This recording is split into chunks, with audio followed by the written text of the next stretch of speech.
ಸ್ವಾಗತ ಮಾಡಿದವರು ಅದೇ ಭಾಷೆಯಲ್ಲಿ ಸ್ವಾಗತ ಮಾಡಿದ್ರು ಅಂತ ಹೇಳಿದ್ರು. ನಿಮ್ಗೆ ಅರ್ಥ ಆಯ್ತಾ? ಹೆಸರೇನು? ನಮ್ಗೆ ಅರ್ಥ ಆಯ್ತಾ ಅಂತ ಸ್ವಲ್ಪ ಅರ್ಥ ಆಗದಪ್ಪ ನಾನು ಅಂತ ಹೇಳಿದೆ.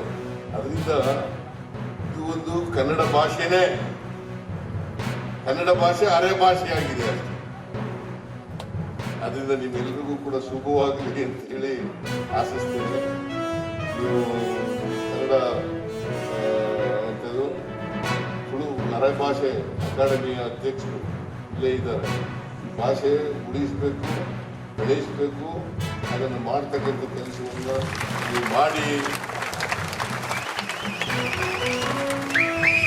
ಆಮೇಲೆ ನಾನೇ ಈ ಭಾಗಮಂಡಲದಲ್ಲಿ ನಾಡಗೌಡ ಸಮುದಾಯ ಈ ಭವನ ಇದೆಯಲ್ಲ, ಈ ಭವನಕ್ಕೆ 1 ಕೋಟಿ ರೂಪಾಯಿಯನ್ನ ಕೊಟ್ಟಿದ್ದೇನೆ. ಆಮೇಲೆ ಈಗ 50 ಲಕ್ಷ ಕೇಳಿದ್ದೀರಿ. ಬೇರೆ ಬೇಡಿಕೆಗಳಿದ್ದಾವಲ್ಲ ಅವನ್ನೆಲ್ಲ ಪರಿಶೀಲನೆ ಮಾಡಿ ನಾನು ಅವರಿಗೆ ಪರಿಹಾರ ಕೊಡ್ತಕ್ಕಂಥ ಪ್ರಯತ್ನವನ್ನ ಮಾಡ್ತೇನೆ ಅಂತಕ್ಕಂಥ ಮಾತುಗಳನ್ನ ಹೇಳಿ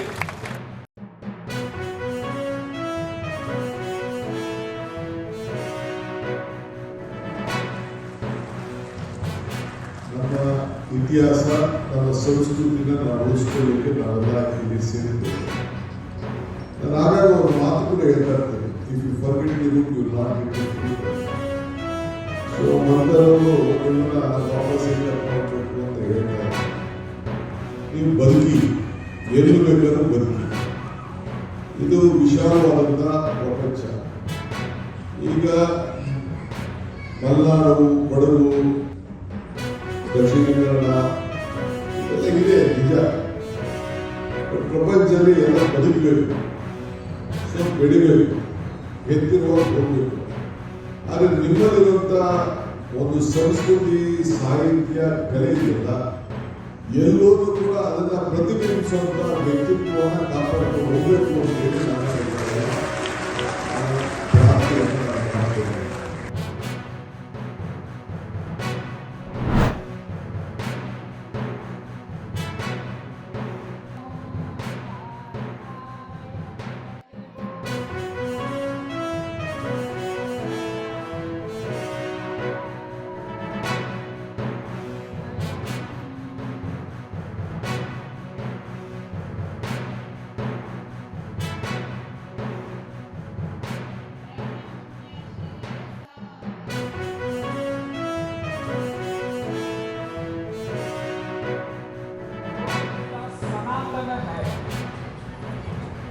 भगवद गीता हमेशा के लिए निरंतर है और इसी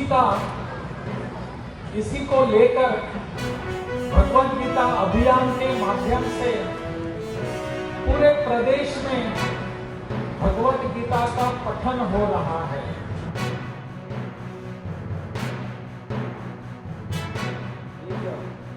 ಈ ಸಮಾಜ ಯಾವ ರೀತಿಯಲ್ಲಿ ಹೋಗ್ತಾ ಇರ್ತಕ್ಕಂಥ ದಿನಗಳನ್ನು ನಾವು ಕಾಣ್ತಾ ಇದ್ದೇವೆ. ಅಜಾಗರೂಕತೆ, ಹಲವಾರು ರೀತಿಯ ಹಿಂಸೆಗಳಿಗೆ ಅವಕಾಶಗಳನ್ನು ನಾವೇನು ಕಾಣ್ತಾ ಇದ್ದೇವೆ. ಇಂಥ ಪರಿಸ್ಥಿತಿನಲ್ಲಿ ಈ ಭಗವದ್ಗೀತಾ ಪಠಣವನ್ನು 2007ನೇ ಇಸ್ವಿಯಿಂದ ಪ್ರಾರಂಭ ಮಾಡಿ ಈಗಾಗಲೇ 11 ಅಧ್ಯಾಯಗಳನ್ನು ನಿರ್ಮಿಸಿದ್ದಾರೆ. ಇನ್ನು 11ನೇ ಅಧ್ಯಾಯಗಳಿಗೆ ಪರಮ ಪೂಜ್ಯರಿಂದ ಸಮಾಜಕ್ಕೆ, ಪ್ರತಿ ಕುಟುಂಬದ ಮಕ್ಕಳಿಗೆ ವಿಶೇಷವಾಗಿ ಇವತ್ತು ಈ ಕಾರ್ಯಕ್ರಮ ಪ್ರತಿ ಶಾಲೆಗಳಲ್ಲಿ ನಡೆಯಬೇಕು ಅನ್ನೋದು ನನ್ನ ಅಭಿಪ್ರಾಯ.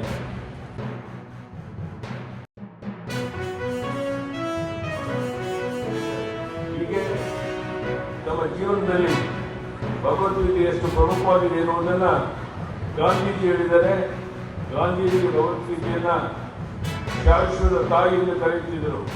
ಮೊನ್ನೆ ಉಡುಪಿಯಲ್ಲಿ ಪ್ರಧಾನಮಂತ್ರಿ ನರೇಂದ್ರ ಮೋದಿಜಿಯವರು 1 ಲಕ್ಷ ಜನರೊಂದಿಗೆ ಸ್ವತಃ ಗೀತೆಯನ್ನು ಓದಿದ್ದನ್ನು ನೀವು ನೋಡಿದ್ದೀರ. ಈ ಆಧ್ಯಾತ್ಮಿಕ ಜಾಗೃತಿಯನ್ನು ಮುಂದುವರಿಸಿಕೊಂಡು ಹೋಗುವ ಜವಾಬ್ದಾರಿ ನಮ್ಮೆಲ್ಲರ ಮೇಲಿದೆ.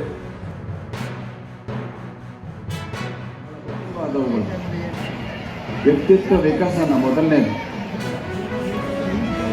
ಇವತ್ತು ಸಮಾಜದಲ್ಲಿ ಮಾನಸಿಕ ಖಿನ್ನತೆ ತುಂಬ ವೇಗವಾಗಿ ಹರಡಿಕೊಂಡಿದೆ.